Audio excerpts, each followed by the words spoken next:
Desde a antiga aliança, no Antigo Testamento, o Senhor se apresenta como um Deus santo que escolheu para si uma nação, um povo, e que exige deste povo que também seja um povo santo e separado para Ele. Veja o que o próprio Deus nos diz em Êxodo, capítulo 19, versículos 5 e 6.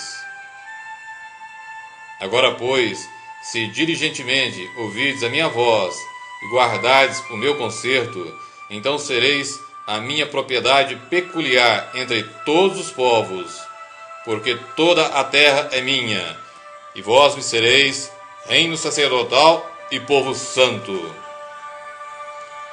E no livro de Levítico, capítulo 11, versículo 44, ele afirma: porque eu sou o Senhor vosso Deus, portanto, vós vos santificareis e sereis santos, porque eu sou santo.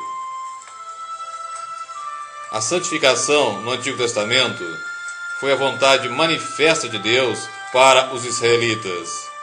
Eles deveriam levar uma vida santificada, separada da maneira de viver dos povos à sua volta.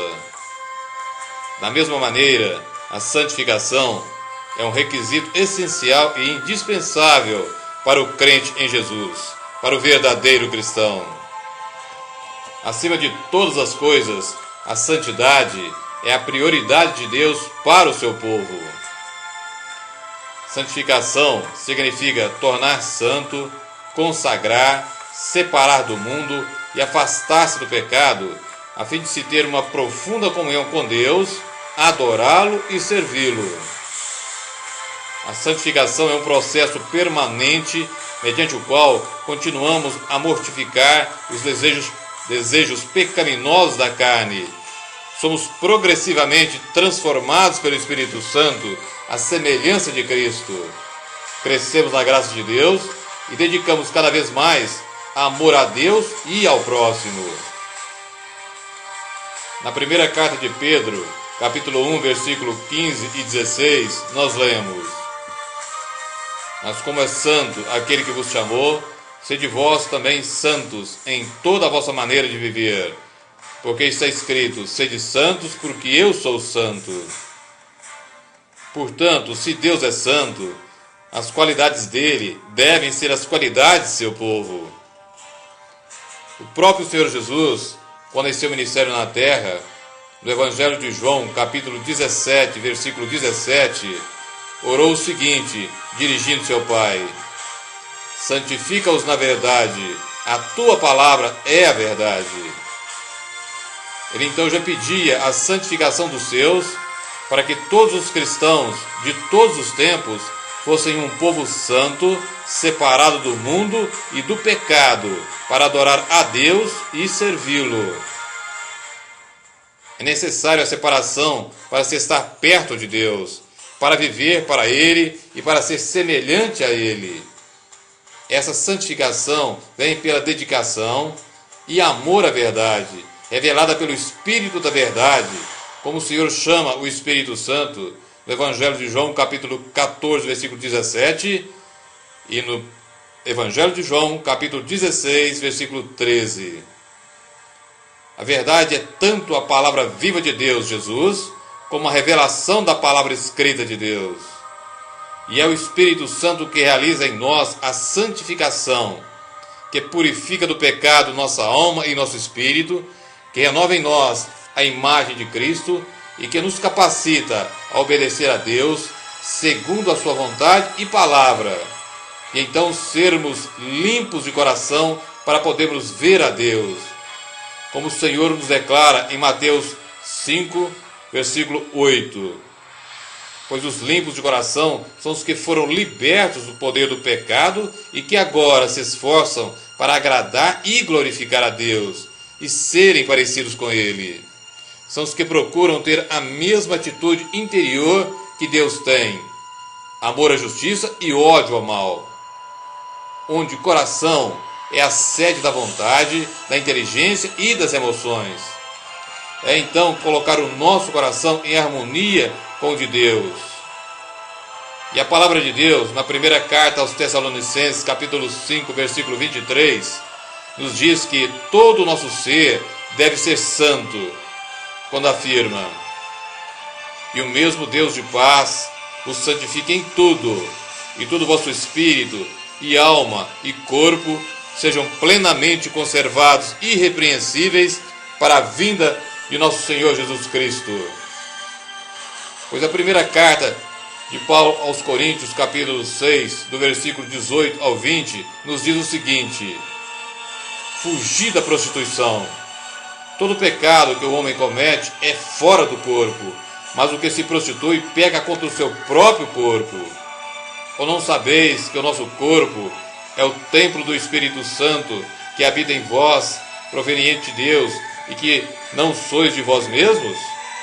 Porque fostes comprados por bom preço.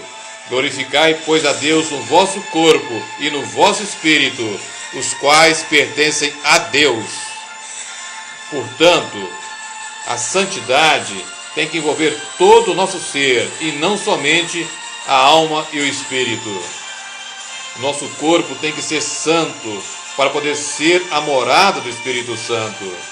Sim, se nós somos cristãos verdadeiros, o nosso corpo é a morada pessoal do Espírito Santo, o qual é o selo de Deus em nós, mostrando que nós lhe pertencemos. E porque Ele habita em nós e pertencemos a Deus, nosso corpo nunca deve ser profanado por qualquer tipo de impureza ou mal.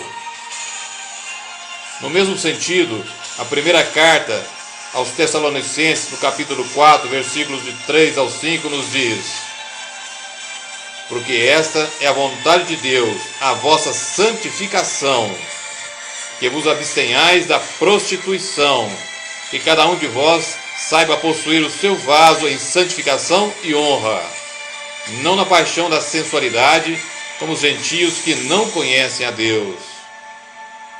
E nos adverte ainda mais seriamente nos versículos 7 e 8 do mesmo capítulo 4, quando diz: porque Deus não nos chamou para a imundície, mas para a santificação. Portanto, quem despreza isso, não despreza ao homem, mas sim a Deus, que nos deu também o seu Espírito Santo. A necessidade de sermos santificados é tão forte que o próprio Deus usa inclusive de correção para com todos os que são seus, visando exatamente a sua santidade. Veja o que nos diz a esse respeito a carta aos Hebreus, capítulo 12, versículos 5, 6, 9 e 10. Versículo 5: e já vos esquecestes da exortação que argumenta convosco como filhos. Filho meu, não desprezes a correção do Senhor, e não desmaies quando for por ele repreendido, porque o Senhor corrige o que ama e açoita a qualquer que recebe por filho. Versículos 9 e 10. Além do que, tivemos nossos pais segundo a carne para nos corrigirem, e nós os reverenciamos. Não nos sujeitaremos muito mais ao Pai dos Espíritos para vivermos? Porque aqueles, na verdade, por um pouco de tempo nos corrigiam, como bem lhes parecia, mas este, para nosso proveito, para sermos participantes da sua santidade.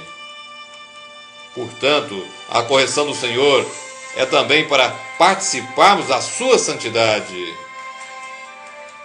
E observe, finalmente, a seríssima advertência das Escrituras, na carta aos Hebreus, capítulo 12, versículo 14. Segui a paz com todos e a santificação, sem a qual ninguém verá o Senhor. O versículo não poderia ser mais claro. Sem santificação, ninguém será salvo. Sem santificação, ninguém irá para o céu. E, portanto, somente os nascidos de novo, os verdadeiros cristãos, que andam segundo o Espírito e não segundo a carne, irão para os céus. Somente os verdadeiros cristãos, somente os nascidos de novo, é que irão para o céu, é que serão salvos. Você que me ouve, reflita sobre isso. E coloque a sua vida nas mãos do Deus Todo-Poderoso. Procure a cada dia depender mais do Espírito Santo, porque Ele é o autor da nossa santificação. Viva na dependência dEle e para Ele, buscando a Ele em primeiro lugar, porque dEle, para Ele e por Ele são todas as coisas. Por isso, glorifique a Ele no seu corpo, em nome de Jesus Cristo.